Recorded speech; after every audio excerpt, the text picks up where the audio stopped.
Defenders of Liberty. My name is Julian Babbitt, and I am a field representative, or a community organizer, if you will, with the Leadership Institute this fall semester. I'll be working with students all across the great state of Arizona, everywhere from NAU to U of A, and everywhere from ASU to Scottsdale Community College, and everywhere in between.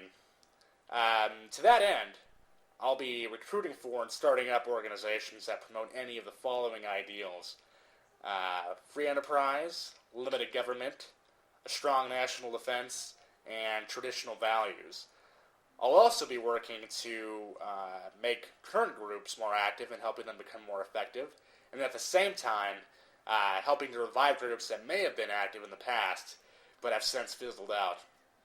I actually just wanted to take a few minutes and talk about a group that's forming on the ASU Tempe campus. They're called the Young Americans for Liberty.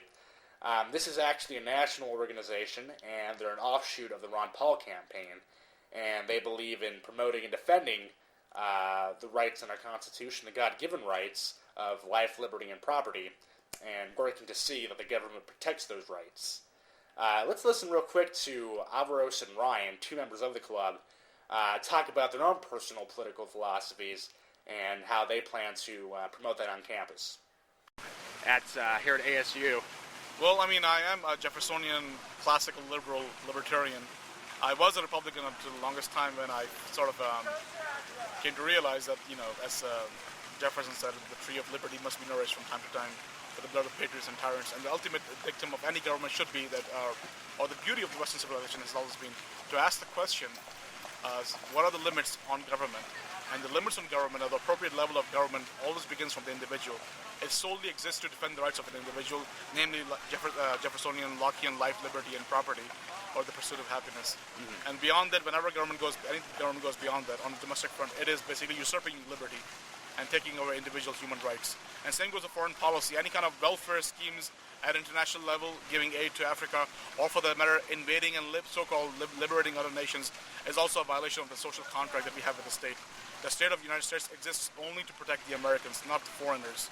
And so, as much as I disagree with the left on its monetary policies, especially bailing out corporations, or for that matter, rescuing third world nations, I also disagree with the right in America and their imperialistic policies on the same principles, that it is not the job of the U.S. state to do so. It only serves to protect its own citizens and perhaps respect the treaties that we have made abroad. Absolutely. Okay, Alvaros, tell us a little bit how you're going to promote your views on campus and bring a little bit of balance to this leftist bastion here at ASU. Well, we're starting a club called the Young Americans for Liberty. I think it's an offshoot from Ron Paul's movement that started, and most of our focus is going to be less on political advocacy as opposed to philosophy of liberty, and trying to get people to realize that, the essence of being a true American is, of course, to be a true liberal, and a true liberal, not Hillary version, not progressive, is to basically stand for individual human rights. Whatever you want to do with your wallet, whatever you want to do within your own private affairs are yours. This is not a moral acquiescence to anybody's licentious lifestyle. The fact that I oppose the drug war does not mean that I support consuming of drugs, or the fact that if I support abortion at a legal level does not necessarily mean that I consider it to be an appropriate thing to do. But so ethical standards aside, this is about individual human rights. This is about righteousness at the political level, and to enforce those ideas and generally let people free. Actually, very well said. And Ryan, tell us a little bit about what you believe, what your political philosophy is, and how you plan to promote it here at ASU.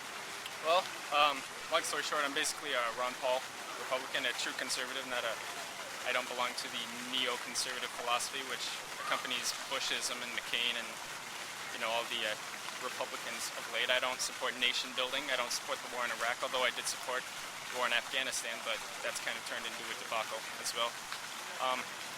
I believe in true fiscal conservatism, not using $3 billion a day that we borrow from the Chinese to support an empire in which we occupy 130 different countries.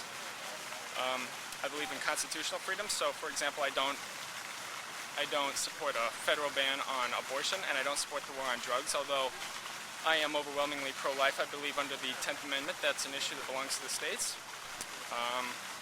Yeah. Awesome. That's pretty much it. You're excited about starting a Young Americans for Liberty group here and potentially bringing Ron Paul and Yeah, definitely. raising hell on campus? That would be pretty cool. We actually had Barry Goldwater Jr. come here and speak last year, which was pretty exciting. He actually voted for Ron Paul as well, but I didn't get to go see him. But yeah, that would be great. Awesome. Viva Goldwater. We have Ryan and Alvaros, two very active students here on the ASU campus, and we're excited about starting a group here.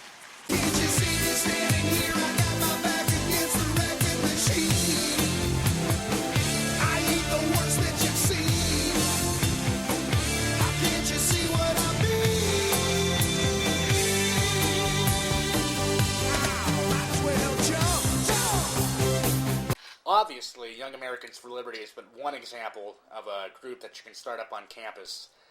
Whatever your issue might be, whether it's taxes, abortion, immigration, national security, guns, that is something that I would be more than interested in working with you on, and I want you to become involved. And to do so, please contact me. You can reach me on Facebook. Just type my name in. My profile will pop up. You can also call me directly, area code 760-832-4142, or you can reach me by email at jbabbitt@campusreform.org. Whatever your preferred method of contact is, I'd be happy to hear from you and would love to get a group started up. Before we close, I wanted to let you know about the Leadership Institute's social networking site, campusreform.org. Please add that to your favorites. Become a fan of it on Facebook. The public launch is on September 15th. And there's actually going to be 2,446 subsites for each four-year institution in the country. And it's just a great way to keep up to date with different activism events on campus and what the left is up to and everything else. So be sure to check that out and use it as a tool to become more active on campus and to fight the left. With that, Julian Babbitt signing off. Again, contact me to get involved. And look forward to working with students across the state. Thanks. Bye.